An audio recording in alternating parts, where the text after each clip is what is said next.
I'm sure that you would have by now completed the crib, purchased new clothes, new decorations, and probably even purchased the chicken. Or are you going for the pork vindaloo instead? And I'm sure you have definitely placed the order for the rum cake as well.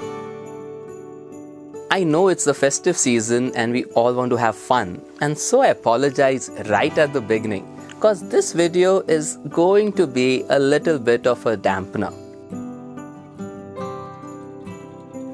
In the midst of all the festivities and noise, is it possible that we have missed the point about what Christmas is all about?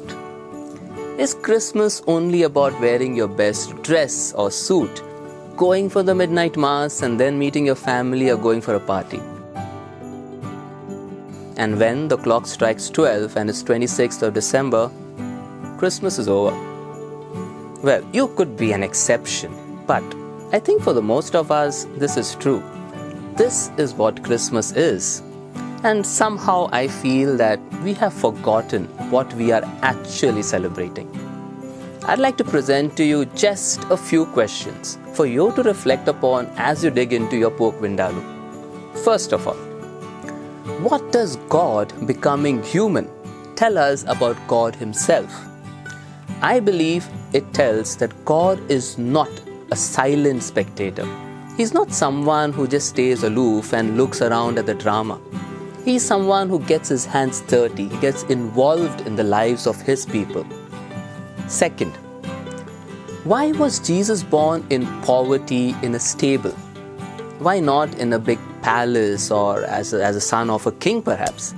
That would make much more sense, wouldn't it? I feel Jesus was born in a very ordinary way to help us understand that we will find God in the ordinariness of our life. God comes to us where we are. He reaches out to us in our daily interactions with our friends and family. He speaks to us as we do our mundane domestic chores. He's even trying to speak to you while you are traveling. And lastly, why did Jesus choose to be born as a human and not as a demigod or an angel perhaps? I feel He chose to be human to experience what we experience, and through that to strengthen and guide us. Would you like to learn football from someone who has only watched it on TV? Or would you rather prefer someone who has actually played the game? Similarly, would you expect help and strength in your difficult times from a God who has not felt the pain Himself? All through the Bible, you will see the image of an involved God, a God who develops a personal relationship with His people.